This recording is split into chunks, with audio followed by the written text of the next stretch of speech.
পৰিৱেশটো দেখুৱাই দিছোঁ ইমান ধুনীয়া এইফালে আহা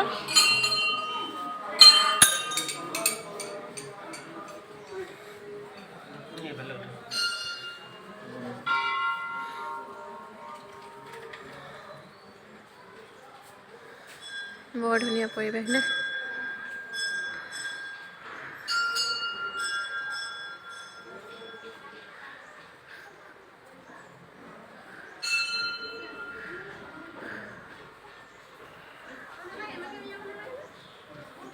ওপৰত যায় নেকি ৰুক্মিণী মন্দিৰ